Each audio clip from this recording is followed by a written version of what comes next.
Următorul speaker va avea o prezentare, vă garantez, cel puțin la fel de interesantă ca a lui Russ Lidstone. În 2010 a fost denumit creativul anului. Am să-l invit pe Jeffrey Hansen de la Duval Guillaume, Belgia, Modem. El va susține o prezentare despre impactul viral asupra brandului.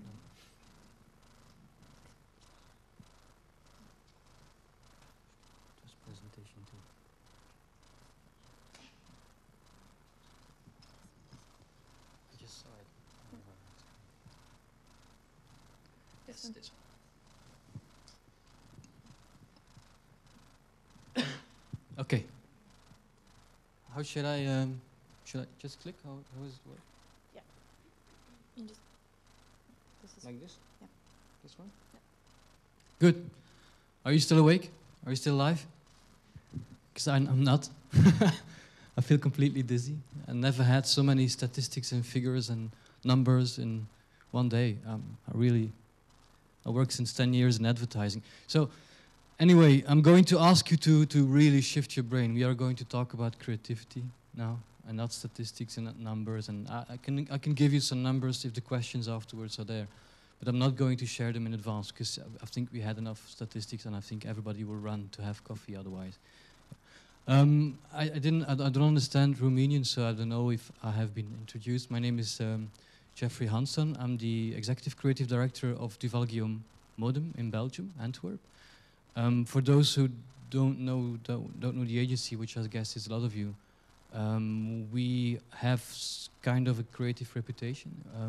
I think at latest Cannes Lions we won, if I'm not mistaken, we won 15 Lions, 8 times gold and silvers, etc.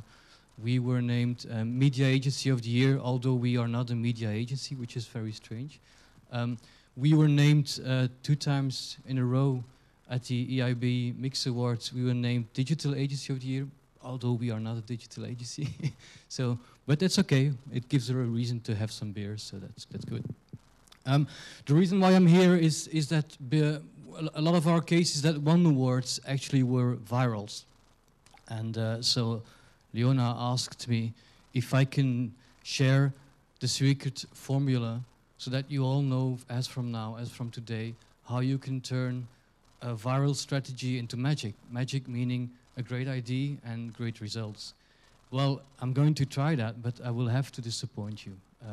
There is no secret formula. To be completely honest, we really don't know why it works.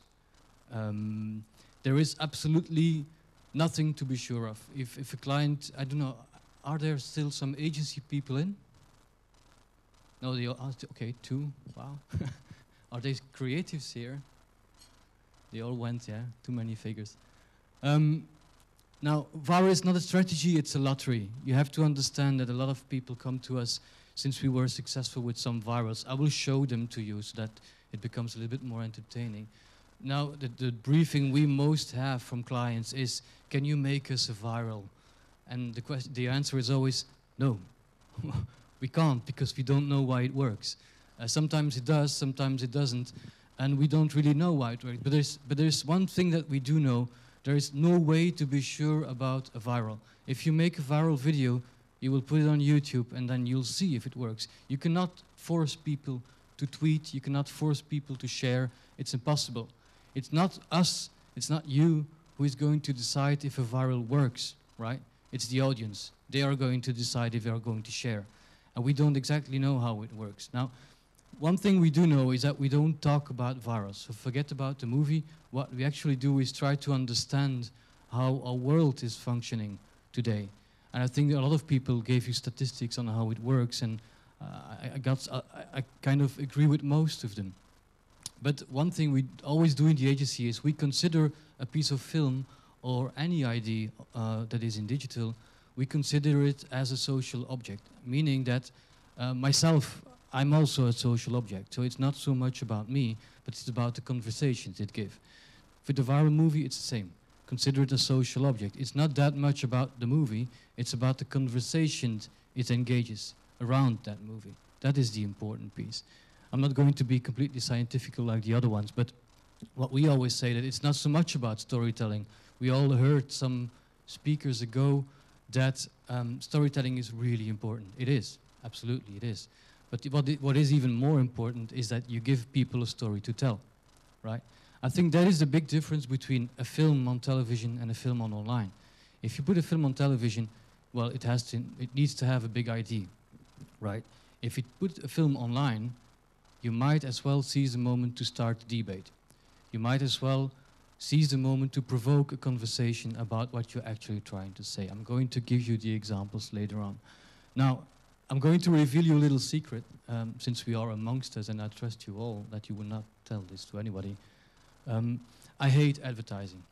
I completely do. Although I am the creative director of, I guess, what is the most successful agency in Belgium, I still hate advertising. I started in advertising 10 years ago because I betted with my friends that I will do the job.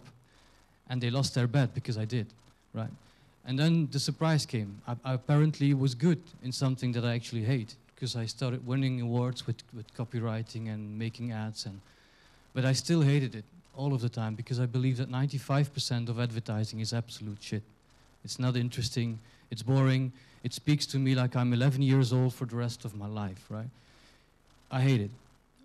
But the 5% that is interesting might be really interesting. That's what I try to do. Now, we certainly somehow are in the digital age. And this is playground for creatives. This is fun. Now it gets really fun. Before you had to make an ad. Let me take TV commercials as an example. Before I had to make a TV commercial. Now, whether that TV commercial was successful or not, it didn't matter. Because anyway, the marketees get to their boss who pays, right?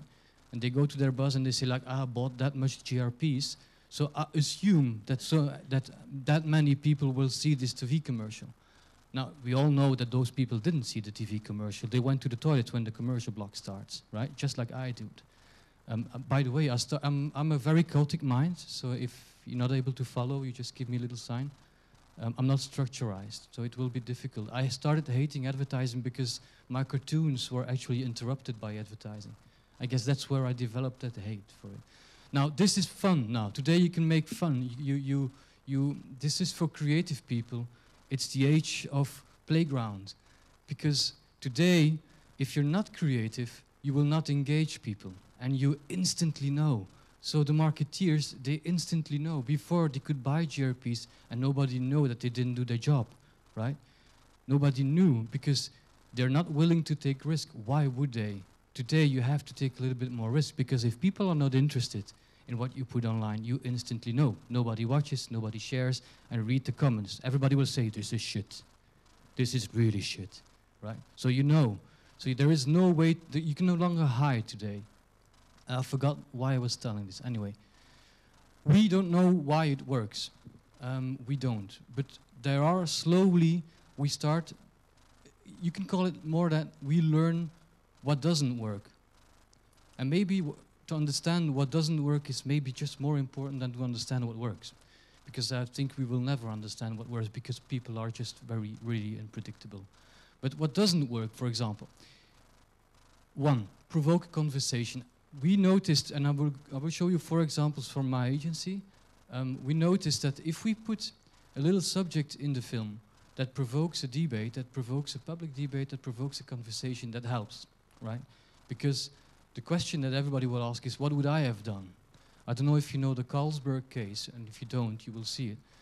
The first question everybody was asking with Carlsberg was like, wow, what would I have done? If you have this kind of question, or the question like, what about my life? Then you provoke conversation. It will become more clear later on. Surprise me, inspire me. Now, we can talk about statistics, analytics, whatever figures and percentages, and it's all really interesting. It seems like we are all into science. We're not. We're not into exact science because people are unpredictable. And there's still one big secret you all have to keep in mind. That is that one real secret in our job is the power of IDs. It's IDs that solve everything, anything, right? Of course, you need a good mobile website to be able to surf on that website mobilely when you have a mobile. That's logical. But in the first place, when you want people's attention and want people to talk about your brand, it might help that you have a good ID. So surprise me, entertain me, inspire me, whatever you want to call it. It's still the idea that can solve things. And we tend to forget. We tend to forget, I think, the basic start from everything. We just had a presentation about rich media. Interesting. Wow, banners with videos. But if the video is shit, I'm not interested, right? So it's the idea that will make the difference. Otherwise, it won't work. It doesn't make any sense to have a great video if nobody clicks it. By the way, banners, we have a statistic. I told you I'm chaotic. In Belgium, there is a statistic that says that the chance that Belgium is hit by a tsunami is much bigger than actually somebody would hit a banner. Anyway. Besides, make it relevant. I see too many things online that are completely crazy. Wow, it's crazy. People will love it. No, people won't. People will laugh with the joke. Yeah, it's crazy. But we call that sponsored jokes, right? It's funny. We all know it. I'm in the bar, I'm having a beer, and I'm telling my friends, I saw something completely crazy online. It's funny. And I tell exactly what it is. And then he asks, was it for a brand? Yes, it was. Which brand? I don't know. I don't care, right? Make it relevant. Be sure that that one thing you do for that brand is extremely relevant, because afterwards you can measure everything. That's the big playground I told you. You can be really creative, but you can measure everything now. So we will know about brand attribution. Make sure it's true. Brands cannot lie anymore. That's nothing new. You all know that. I mean, I just discovered that one basketball player that is sponsored by Nike. What's his name? Kobe Bryant or something? I'm not into basket, but he earns more than the complete fabric in China where 1,000 people work. Wow. Is it Jordan? I don't know. It's Taiwan. Okay, so you're better informed. But you see, I'm a real consumer. I don't get the details. I don't read the details. I'll read it in diagonal. Is that? Yeah, whatever.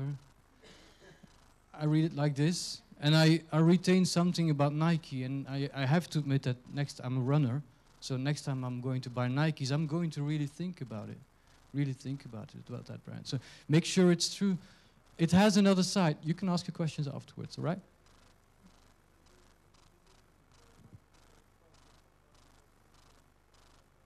No, that's the same. They also sponsor runners. Come on. Anyway, so make sure it's true. It has a second thing, something different, that is what we noticed in our videos. If the moment we use real people, and we do something with real people, so that you get real reactions and real emotions, it gets more interesting. People tend to talk more about it, because it's more easy to understand, like, what would I have done in that situation? Yeah. Now, we have one simple philosophy in the agency, and probably that is because we have no good speakers in the agency, and that is, let the work do the talking. We tend not to talk too much and show a lot. Show work and prove what we actually say. Prove what we preach. Is that how you say it? So let's start with the Carlsberg case. Does anybody know what the tagline was of Carlsberg 1 year ago? Let's start with. Exactly, man. That's the most beautiful tagline ever. Did you know what marketing people at Carlsberg did in Copenhagen? They dropped it. After many years, sir, many years, they dropped the line, probably the best beer in the world. So you have to imagine, our local client, Carlsberg Belgium, comes to us and says, I have good news, man. We dropped the line. That's about the only good thing they did at Carlsberg. They have a wonderful tagline, and then they dropped it. And this doesn't have to be a disaster, because you can introduce a new tagline, right? And then they introduce a new tagline. That calls for Carlsberg, which is kind of boring, right? And I remember a campaign saying, that calls for Bud Light. And I remember a campaign saying, that calls for another alcoholic drink, really. So it's a bit more boring. It's not, probably Miller. It's not really ownable anyway. They decided, paid a lot of money for it, I guess. So, but we have to deal with it. Now, this being said, it's not all negative. I like their strategy. The brand strategy on that calls for Carlsberg, actually, is that they want to reward people who show courage. And they are right. A lot of people, we always tend to stay in our comfort zone and not show a lot of courage. Not in our jobs, not in our daily life. I mean, showing courage, that is, you see something on the street that is happening, and you go upward and you say like, hey, wait, this is not the right thing to do, right? Showing courage in our jobs is something we should do every day. So they want actually to help people show courage. And they say like Carlsberg is actually a kind of, well, the people who showed courage, a reward, that's what the word I was searching for. It's a reward for people who show courage. Okay, that's a clear strategy, I kind of like it actually. That calls for Carlsberg, that's a reward for people showing courage, that's clear for me.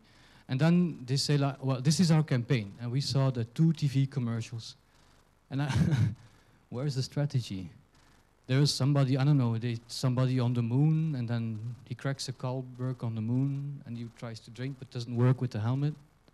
It could be funny, but was not really funny. And then it said that calls for Carlsberg. Didn't completely understand. Now, you have to know that they dropped a beautiful line. In Belgium, Carlsberg is although we are a country of beers, and Carlsberg is not a Belgian beer, even then, Carlsberg is a very popular beer in Belgium, and every Belgian knows probably the best beer in the world. Suddenly we come with a new tagline and a commercial that nobody will understand. So our Belgian clients like, can you solve this? Yes, we can. And we did something else, but let's have a look first.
So it went a bit broader than Belgium, actually, which is nice because that's typical on the internet. It's very difficult on the internet to focus on one country when you do viral video. Now, did we solve the problem? I'm not going to talk about figures. I've promised you, so I'm not going to do it. We did. The first question people were asking, what would I have done? What would you have done? Would you have sit down? Isn't it great how men are scared and women aren't? That's great. That's because they don't get hit afterwards, right? So there were a lot of interesting conversations going on about the Carlsberg brand and specifically about the new strategy of Carlsberg. So I think the interesting thing is that Belgium solved the problem of the world. Carlsberg had a global problem. We solved it in Belgium, and by doing this, solved their problem in the world. Now, brand attribution and make it relevant. We researched it. We didn't. It's in a research agency that we just had just before me, who researched it, and they found out that the brand attribution of Carlsberg for that film was 98%. I don't know if you ever had post-test. If you have 75 or 80%, that's already like completely crazy. But 98% that has never been seen before. Another interesting figure is the share of choice. I will try to explain what that exactly is. Although I'm a creative guy, I'll try to understand. The share of choice, that is, when you look at the alcoholic brands in general, every quarter they measure how many clicks a brand gets. Meaning, like, for example, alcoholic brands, every click Heineken gets, that's the share of choice for Heineken. Yeah? The share of choice for Carlsberg was 1%. That means for every click, for every time somebody clicks a brand that has to do with alcoholic drinks, Carlsberg, 1% of people was actually clicking Carlsberg. We brought that to 37% in 1 quarter, which means 3 months, right? Yeah, 3 months. Which is the most important victory for Carlsberg ever. We don't care, but they do. Because the 37% for the first time in their lives since the online world exists, it was higher than Heineken. So that was a real victory to them. Since then, we have a client. We work internationally for them since that day, actually. Okay, next one.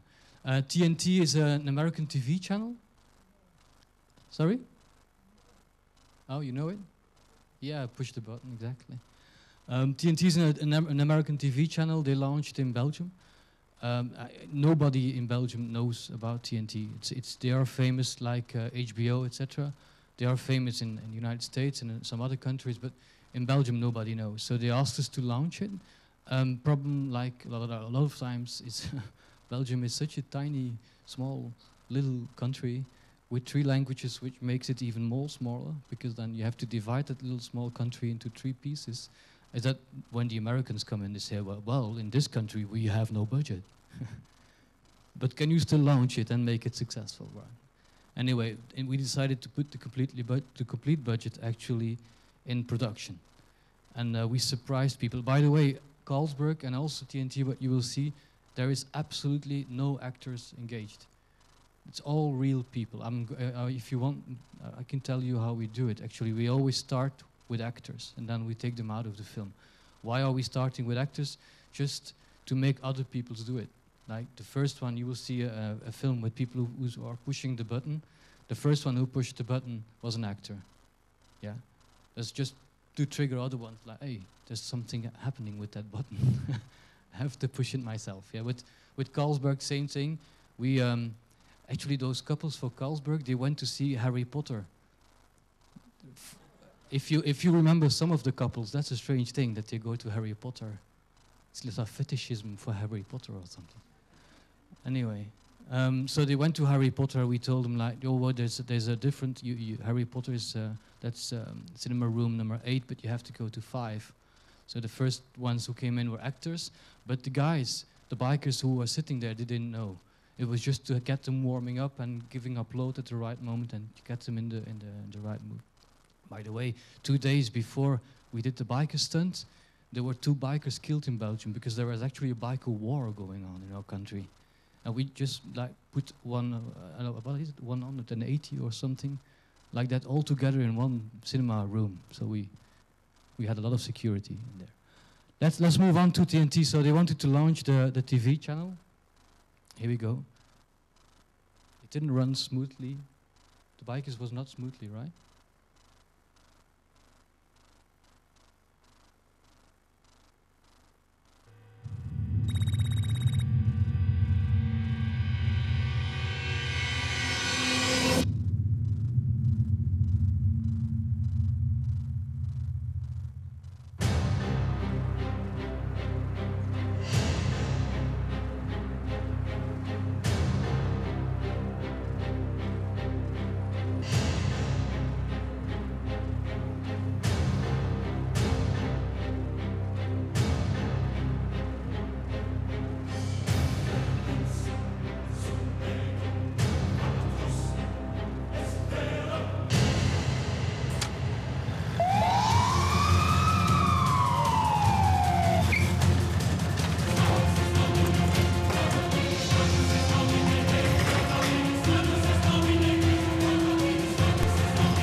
we're over 40 million by now.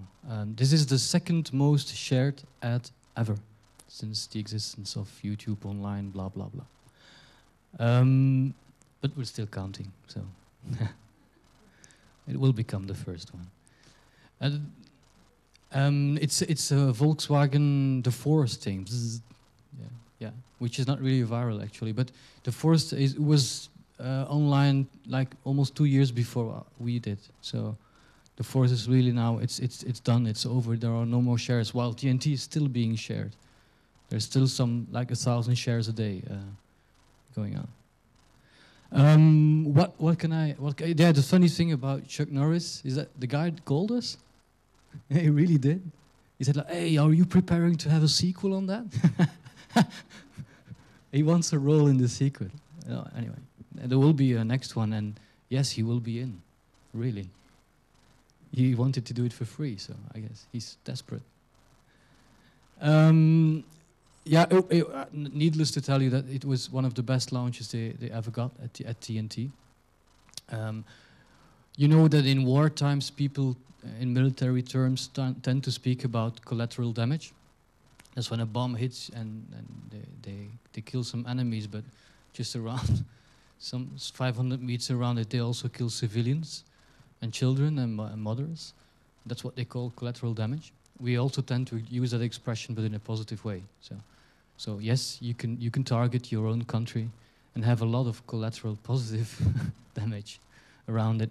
But nevertheless, we always track and measure everything so that we always know what the exact impact is on the market where we actually need to do it. But nowadays, we just want the Coke Zero account for the next 2 or 3 years on a European level. Of course, they come to us because just our work is very international. I'm often asked, actually, I don't know if you're planning to ask that question, I'm often asked why Belgian work is that good on international festivals and why it works on a global level. There is a simple explanation to that. Our countries have, as you know, our country has 3 different languages, which means if I need to make a campaign that is good for all Belgians, it needs to be international by definition. Yes, because the French and the Flemish, we are so different. We have a different kind of humor, we are a different kind of people, we have different kind of cultures. Even the languages we learn are different. So if I need to make something that the French guy say, like, "Oh, this is great," and at the same time the Flemish guy needs to say, "Oh, this is great," and at the same time the German guy, like, "This is great," right? If I can please those 3 people, I can assure that we also please the Americans, the Greek, the Romanians, the Malaysians, the Indians, whatever. So it's kind of international by definition. That's one of the reasons. Another reason, of course, why our country has a lot of creativity is because we don't have a lot of money. When you don't have money, you need to be more creative, right? That's the only thing you can do. Anyway, so you think you will dance? Yeah, I will not go into. Yeah, it doesn't run smoothly, but especially in this case, it will be annoying. Next one.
blah blah, 3 million views, blah blah blah.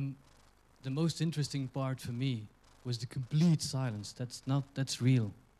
Everybody went silent when they saw it. That's great. Until we did it like 15 times, and 15 times it went completely silent, and then the pimps came. They were really going to shoot us if we continue. So we went. Is that there again? How are we doing this? It's actually quite simple. You don't take one take. You make 10, 20, 50 takes of the same thing. And so you hit like some kind of 100 people at the place itself. But then afterwards, of course, from all the best pieces, you make a great piece of viral movie. And you provoke debate, because this got a lot of debate, of course. It got a lot of debate, especially in Amsterdam, where we did it, in the red light district. Because it was very confronting for people, because all tourists, they go there. You know, like if, I don't know, I'm never been in Bucharest, but I know that in Amsterdam, when you are a tourist in Amsterdam, one of the things you go to see is the red light district, which is kind of strange when you think about it, because those girls are forced into prostitution. And we go like, oh, look at it, oh, wow, that's great. That's something to be ashamed of, right? But nobody knows. Of course we are not ashamed. But everybody goes to the red light district in Amsterdam because we don't think about it. So provoking a public debate, it can be one of the things that make a film go viral, because you provoke debate. It's not only about the film, it's the social object of it. It's not the object, it's just the conversations it gives. Another example. Mind reader review. I hope it runs smoothly. This is the latest thing we did. We just revealed it, I think 2 weeks ago. Again, we are over 5 or 6 million views in 2 weeks' time, and there is a huge public debate on this very moment in our country about this film.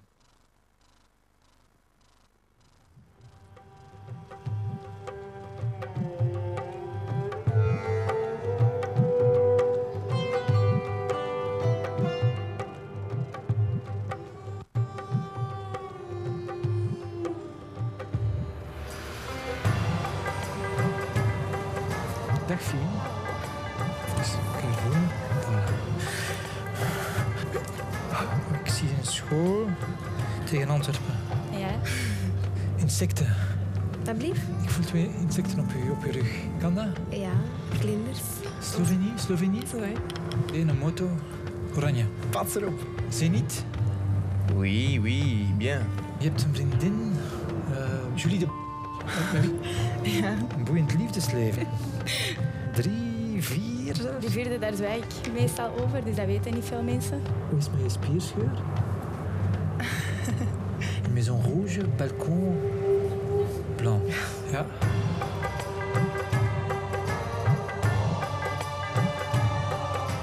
Ik zie geld, ik zie transacties. Maar kent je rekeningnummer van buiten?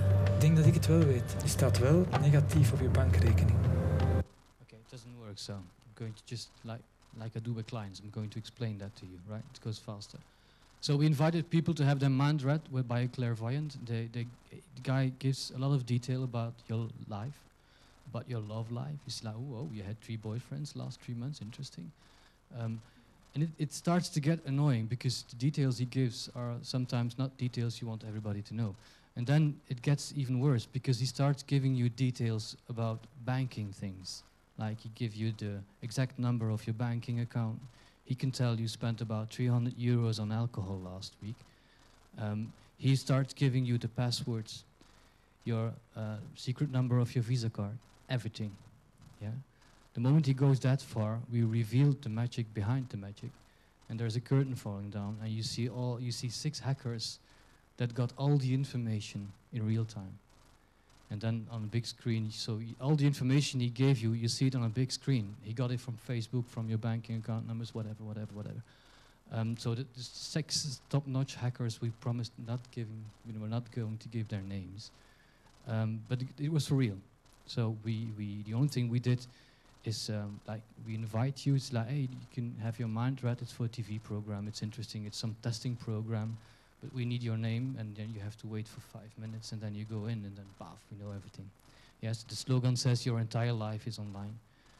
Be vigilant. It might be used against you. Now, this gave an extreme public debate in Belgium about your online safety, about banking safety, about privacy, etc. It's for FEBELFIN. FEBELFIN is the association of all the banks in Belgium. Yeah, okay. Good. Now, just 2 slides because I have to hurry up, I heard.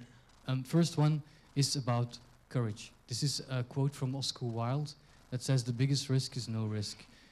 If you want to make work like that, you need a client who has balls, cojones, right? You need a client that says like, okay, is it going to work, Jeffrey? No, I don't know. How many views am I going to get? I don't know. Will I have a debate? I don't know. Will you have conversations and will my wife be proud about me? I don't know. I don't know. Really don't. So it needs courage and braveness to be able to do that, right? So all credits go to our clients. We are just a bunch of creatives. We are playing, right? Kind of know what I'm doing, but anyway, playing. They have to take the risk. So, but the biggest risk is no risk, because for me, making something that is less risky but that nobody cares about, that nobody engages, that nobody sees because they all went to the toilets and don't want to see it and don't want to share it, is much more risky, because that's wasting your money. At least if you take a little risk and if it works, it was worthwhile, right? A second thing, forget everything I said. It's not true. There is no real truth. We're not in the science business. The only thing we can do is try, and have a learning culture, and learn while we're trying. So we're not into science, we're into educational guesses. Was that educated guesses? Yeah, that was a proper expression. So stay agile. I think we live in a beautiful time now. The digital age is beautiful, but you have to be agile and adapt all of the time. Thank you.